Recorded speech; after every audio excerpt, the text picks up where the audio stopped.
చల్లని రాత్రి చుక్కల చట్టున పందిరిలో అందాల సందడిలో పరువాల పందిరిలో నిన్ను నన్ను ఏకం చేసేనే ఈ One hour later. తాగంతా అని అనుకుంటే ఇంత బిల్ చేసిన అయ్యా చాలరా మస్తు అయిపోయింది. ఇది మన బడిరా. ఇది బడి కాదురా, మన జీవితాలు నాశనం చేసిన బొడిరా ఇది. దీని మీద కేసు పెట్టాల్సిందే. కేసా? ఎవరి మీద? ఎందుకు? ఈ బడి మీద. ఎందుకు పోయా? ఇది ఒక్క బడి మీదే కాదు, అన్ని స్కూళ్ళ మీద వేయాలి. ఎందుకు? ఇలా చెప్పిన ఒక్క విషయం కూడా మా జీవితంలో ఎప్పుడు ఉపయోగపడలే. అయితే నేనెవరికి చెప్పుకోవాలి? మీరు ఎప్పుడైనా గమనించారా, మనం చిన్నప్పటి నుంచి ఎంతో కష్టపడి నేర్చుకున్న లెసన్స్, కష్టపడి సాల్వ్ చేసిన మ్యాథ్స్ ప్రాబ్లమ్స్, గుర్తుపెట్టుకున్న హిస్టరీ ఇయర్స్ వరకు ఎక్కడైనా ఉపయోగపడ్డాయని? అంటే దీన్ని బట్టి మనకు అర్థమవుతుంది, మనము ఇన్ని రోజులు కష్టపడి చదివిన చదువులు 60% ఎక్కడ ఉపయోగపడతలేవు ఈరోజు. మరి మనకి స్కూల్స్లో ఎలాంటి వాటిని నేర్చుకుంటే మన జీవితంలో ఉపయోగపడతాయని ఎప్పుడైనా ఆలోచించారా? ఆలోచించే ఉంటారులేండి, కానీ ఈరోజు కంప్లీట్ సొల్యూషన్ దొరుకుతుంది. ఈ వీడియోలో మనకి స్కూల్లో నేర్పించిన 8 లెసన్స్ గురించి చెప్పబోతున్నాను. అవి మీకు ఎప్పటికైనా ఉపయోగపడతాయి. ఈ వీడియో మీరు చదువుకున్న ఎడ్యుకేషన్ సిస్టమ్కి కొంచెం కంప్లీట్ డిఫరెంట్గా ఉంటుంది. హలో అండి, నేను మీ వెనుకల life and business coach. First of all thank you so much for clicking on this video. ఈ రోజు నేను చెప్పబోతున్న టాపిక్ ఏదైతే ఉంది కదా, అది చాలా నా ఫేవరెట్ అనమాట. అంతేకాదు కొంచెం బాధ కూడా కలిగిస్తుంది నాకు ఈ టాపిక్ చెప్పాలంటే. ఎందుకంటే ఇలాంటి నాలెడ్జ్ అండ్ అవేర్నెస్ లేక చాలామంది స్టూడెంట్స్ వారి కెరియర్ని రాంగ్ రూట్లోకి తీసుకెళ్తున్నారు. అందుకే అలాంటి వారి కోసమే ఈ వీడియో నేను చేస్తున్నాను. ఇక టాపిక్లోకి వెళ్తే ముందు ఒక చిన్న విషయం చెప్తా వినండి. అప్పట్లో మన ఇండియాలో ఎడ్యుకేషన్ గురుకుల సిస్టంలో ఉండేది కదా, అంటే దాంట్లో స్టూడెంట్స్ మధ్య ఎలాంటి డిఫరెన్స్ లేకుండా వాళ్ళ టీచర్స్ వాళ్ళ ఇంటికి వెళ్ళి వాళ్ళు నేర్చుకునే వాళ్ళు అనమాట. అప్పట్లో వారికి చదువుకోవడానికి బుక్స్, మెటీరియల్స్ లాంటివి ఏమి ఉండేది కాదు. మొత్తం ప్రాక్టికల్ నాలెడ్జ్ని మాత్రమే వారి టీచర్స్ వారికి టీచ్ చేసేవారు. అవి మాత్రమే వారు విని నేర్చుకునేవారు. అవే వారికి ఫ్యూచర్లో ఉపయోగపడేవి. అలా నేర్చుకునే స్టూడెంట్స్లో ఎలాంటి వాటిలో ఇంట్రెస్ట్ ఉందో గమనించి వాళ్ళ టీచర్స్ వారికి ఆ ఫీల్డ్లోనే సెట్ చేసేవారనమాట. ఫర్ అన్ ఎగ్జాంపుల్, ఒక స్టూడెంట్కి ట్రీట్మెంట్ చేయడం వస్తే ఒక డాక్టర్గా, నిజాయితీగా ఉంటే ఒక లీడర్ లాగా అండ్ సో. ఇలాంటి సిస్టమ్స్ అప్పట్లో చాలా బాగుండేది. అందుకే మిడివల్ పీరియడ్లో ఇలాంటి సిస్టమ్స్ వల్ల స్టూడెంట్స్లో చాలా ట్రాన్స్ఫర్మేషన్ వచ్చేది. ఇక్కడ ఇంకో ఇంట్రెస్టింగ్ విషయం ఏంటంటే 1800స్లో బ్రిటిషర్స్ ఎడ్యుకేషన్ సిస్టమ్ ఎస్టాబ్లిష్ చేయక ముందు వరల్డ్లోనే ఇండియా రిచెస్ట్ ఎకనామీగా ఉండేది. కానీ గ్రాడ్యువల్గా బ్రిటిషర్స్ వారు ఎస్టాబ్లిష్ చేసిన సిస్టమ్కి అందరూ అడాప్ట్ అయ్యారు. అదే ఇప్పటికీ కంటిన్యూ అనేది అవుతుందన్నమాట. అలాగే ఎకనామీ కూడా తగ్గుకుంటూ వస్తుందన్నమాట. అలాగే మనకు లైఫ్లో ఉపయోగపడే ప్రాక్టికల్ నాలెడ్జ్ కంటే బుక్ నాలెడ్జ్నే నేర్పించుకుంటూ వస్తున్నారు.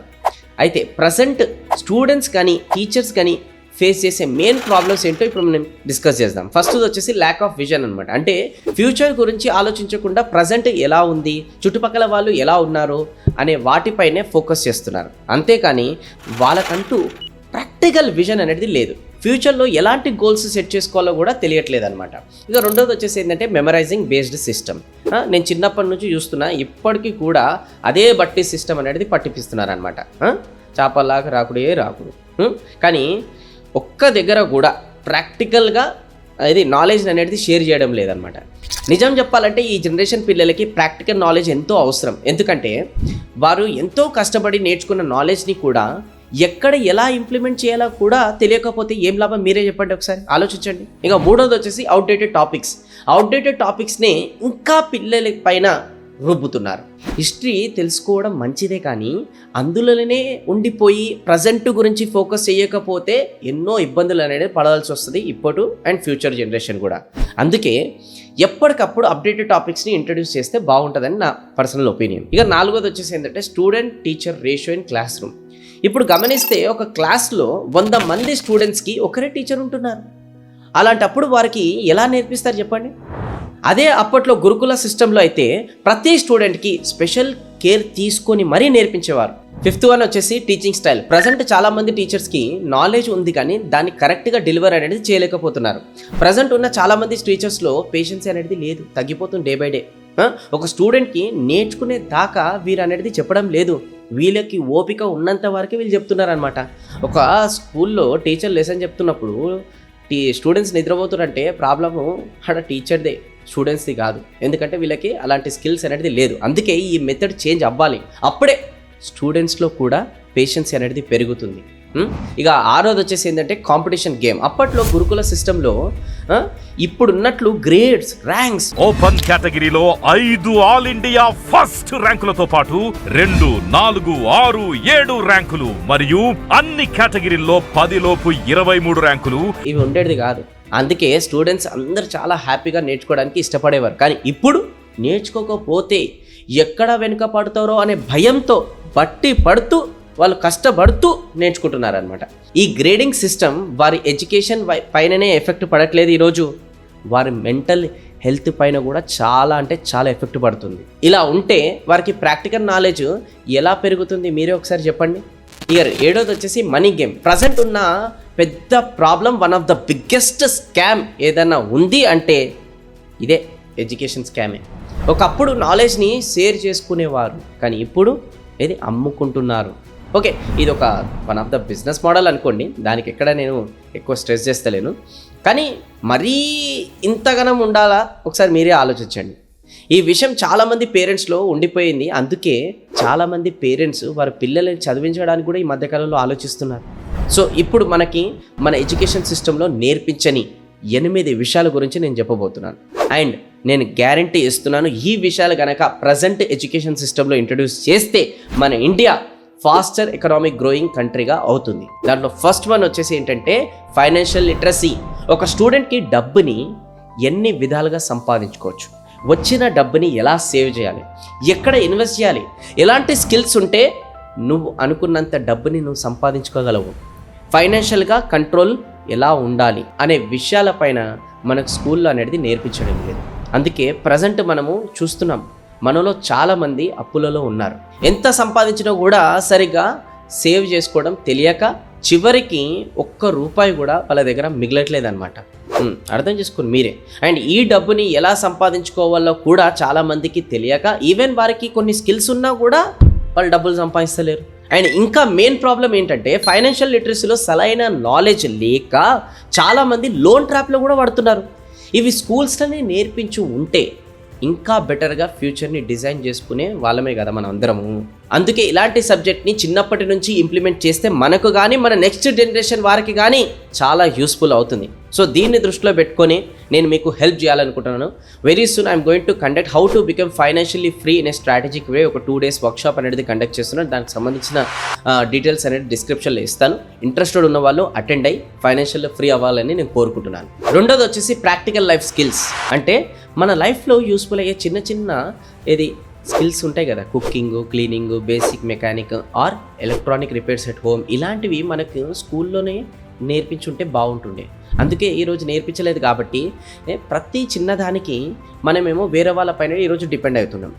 ఇవి కనుక మనకు స్కూల్లో నేర్పించుంటే ఇప్పుడు ప్రతి చిన్నదానికి బయటికి వెళ్ళి ఒకరి హెల్ప్ కోసం వెయిట్ చేసేవాళ్ళం కాదు. ఇక మూడోది వచ్చేసి ఎంటర్‌ప్రెన్యూర్‌షిప్. అప్పటి నుంచి ఇప్పటి వరకు ఉన్న మ్యాక్సిమం స్కూల్స్ ఓన్లీ జాబ్ ఎలా కొట్టాలనే విషయాలు మాత్రమే మనకు చెప్తున్నారు. కానీ జాబ్ కాకుండా సొంతంగా ఎలా స్టార్టప్ చేయాలి, ఒక సక్సెస్ఫుల్ బిజినెస్ మ్యాన్గా ఎదిగి ఎంతో మందికి ఎంప్లాయ్మెంట్ అనేది ఎలా కల్పించాలనే విషయాలు మాత్రం మనకు నేర్పించలేదు.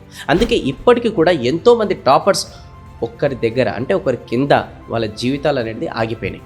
ఇక 4వది వచ్చేసి పర్సనాలిటీ డెవలప్మెంట్. మనకి స్కూల్లో ఉన్నంత వరకు చదవడం, మార్క్స్ తెచ్చుకోవడం పైనే ఎక్కువ ఫోకస్ చేశారు. కానీ అంతేగాని గోల్ని ఎలా సెట్ చేసుకోవాలి, కాన్ఫిడెంట్గా ఎలా ఉండాలి అనే విషయాలు మాత్రం మనకు నేర్పించలేదు. ఇక 5వది వచ్చేసి కమ్యూనికేషన్ స్కిల్స్. మనకు స్కూల్స్లో టీచర్కి, కలెక్టర్కి, పోలీస్కి లెటర్ రాయడం అనేది మనకు నేర్పించారు. కానీ వాళ్ళు డైరెక్ట్గా ఉన్నప్పుడు వాళ్ళతోని ఎలా మాట్లాడాలి, వాళ్ళతో మాట్లాడుతున్నప్పుడు బాడీ లాంగ్వేజ్ ఎలా ఉండాలి, వారితో రిలేషన్ ఎలా పెంచుకోవాలి అనే విషయాలపైన మనకు మాత్రం నేర్పించలేదు. ఒకవేళ వాటిపైన ఫోకస్ చేస్తుంటే ప్రజెంట్ చాలా దగ్గర ప్రతి చిన్నదానికి గొడవలు అవుతున్నాయి కదా, అట్లాంటివన్నీ అవ్వవు. ఇంకా 6th వన్ వచ్చేసి డిజిటల్ లిటరసీ. మన స్కూల్లో ఉన్నప్పుడు ఫ్యూచర్లో ఖచ్చితంగా డిజిటల్ లిటరసీకి డిమాండ్ ఉంటుందని తెలిసినా కూడా మనకి వాటి గురించి నేర్పించలేదు. చిన్న చిన్న కోడింగ్ కూడా మనకి నేర్పించలేదు. అందుకే డిజిటల్ స్కిల్స్ మనకి స్కూల్లోనే నేర్పించి ఉంటే ఇప్పుడు చాలామంది సెటిల్ అవ్వడానికి ఎక్కువ టైం పట్టదు. ఇక 7వది వచ్చేసి కల్చరల్ అవేర్నెస్. మనము స్కూల్లో చదువుకుంటున్నప్పుడు రిలీజియన్కి ఎలా రెస్పెక్ట్ ఇవ్వాలి అనే విషయాలని నేర్పించలేదు. మన చుట్టూ ఉన్న వారితో ఎలా కొలాబరేట్ అవ్వాలి, మంచి రిలేషన్ని ఎలా బిల్డ్ చేసుకోవాలనే వాటిపైన కూడా కంప్లీట్గా అవాయిడ్ చేశారు. అందుకే కొందరు స్కూలింగ్ అవ్వగానే గ్యాంగ్లు మెయింటైన్ చేసి ఎక్కడ పడితే అక్కడ గొడవలు అనేది చేసుకుంటూ వచ్చారనమాట. అందుకే వీటిపైన ప్రతి ఒక్కరికి చిన్నప్పటి నుంచి అవగాహన అనేది కల్పిస్తే ఇలా అవుతుండేనా? ఒకవేళ ఇలా అయినా కూడా మనం చూసి ఏదైతే ఈరోజు బాధపడుతున్నామో అది మంచిగుందా చెప్పండి? మంచి లేదు కదా. నాకు కూడా మంచిగా అనిపిస్తలే. ఇక 8వ వచ్చేసి హెల్త్ అండ్ వెల్నెస్. మనకు స్కూల్లో ఎలాంటి న్యూట్రిషన్ ఫుడ్ తీసుకోవాలి, ఎలాంటి ఫుడ్ తీసుకుంటే ఎలాంటి బెనిఫిట్స్ ఉంటాయి అనే ప్రాక్టికల్గా చూపించలేదు. అందుకే ఇప్పుడు చాలామంది హెల్త్ ప్రాబ్లమ్స్తోని ఫేస్ చేస్తున్నారనమాట. అంటే కొంతమంది ఓవర్ వెయిట్ ఉండడము, కొంతమంది వెయిట్ చాలా తక్కువ ఉండడము, ఇంకోటి కొంచెం ఫిట్నెస్ పైనే చాలా కష్టపడడము. అందుకోసమే హెల్తీగా ఉండాలనంటే ఎలాంటి మైండ్ సెట్ ఉండాలి అనే విషయాలు స్కూల్లోనే చెప్పకపోవడం వల్లనే ఇప్పుడు చాలామంది బాధపడుతున్నారు అనమాట. ఒకవేళ చెప్పి ఉంటే ఇప్పుడు చాలామందికి ఇన్ని డిసీజెస్లు వచ్చేవి కాదు అండ్ అందరూ ఫిజికల్గా మెంటల్గా స్ట్రాంగ్గా ఉండేవారు. ఇలాంటి నాలెడ్జ్ మన స్కూల్లో నేర్పించుకోవడం పోవడం వల్లనే ఇప్పుడు చాలామంది స్టూడెంట్స్ వాళ్ళ లైఫ్ని స్పాయిల్ చేసుకుంటున్నారు. మీకు ఒక డౌట్ రావచ్చు, మరి కొందరు ఎలా సక్సెస్ అయ్యారు చెప్పండి? అయితే వారికి స్కూల్ ఇవన్నీ నేర్పించలేదు, కానీ వాళ్ళకి మంచి మెంటర్స్ ఉన్నారు, వెల్ విషర్స్ ఉన్నారు, సపోర్టర్స్ ఉన్నారు. అందుకోసమే వాళ్ళు సక్సెస్ అయ్యారు. ఒక్కటి మాత్రం గమనించండి, మనం ఇప్పుడు కొందరు యూత్ స్టూడెంట్స్ని చూసి బాగా తిట్టుకుంటున్నాం కదా, ఎందుకు వారి బిహేవియర్ ఇలా ఉంది, ఎందుకు వాళ్ళకి ఇట్లా బ్యాడ్ హ్యాబిట్స్ అనేది అలవాటు అయినాయి. తిట్టుకునే బదులు వాళ్ళు ఇట్లా ఉండడానికి అసలు కారణాలు ఏందని ఎప్పుడైనా గమనించారా? ఒక స్టూడెంట్ తప్పదారిలో వెళ్తున్నాడు అంటే అతని తప్పు అస్సలు ఉండదు, అతని పెరిగిన ఎన్విరాన్మెంటే అతన్ని అలా తయారు చేసింది. చిన్నప్పటి నుంచే వాళ్ళకి ఇందాక చెప్పిన అన్ని వాటిల్లో మంచి అవేర్నెస్ కల్పిస్తే, అట్లా కల్పించి పెంచితే ఎందుకు ఇలా తయారవుతారు ఒకసారి ఆలోచించండి. పేరెంట్స్ టీచర్స్ దగ్గర మొత్తం తప్పు ఉంచుకొని స్టూడెంట్స్ పైన కోపం పెంచుకుంటే పోతే ఏం లాభం?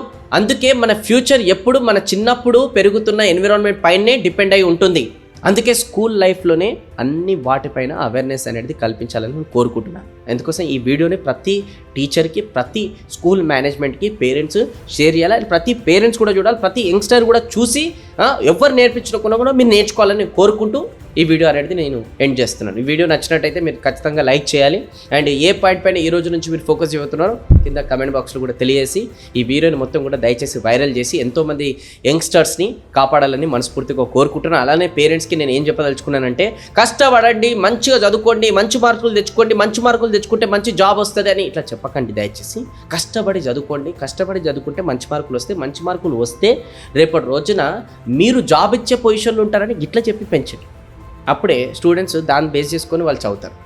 జాబ్ ఇచ్చే పొజిషన్లో నువ్వు ఉన్నప్పుడు, కొన్ని 100 మందికి నువ్వు జాబ్ ఇచ్చినప్పుడు 100 మంది నీ పేరు చెప్పుకొని ఆ జాబ్ చేస్తున్నప్పుడు ఆనందమే వేరుంటుంది. గిట్లా పెంచండి. ఇట్లా పెంచితే అప్పుడు మీ పిల్లలు ఎందుకు చదవారో నేను కూడా చూస్తాను. అర్థమైంది కదా?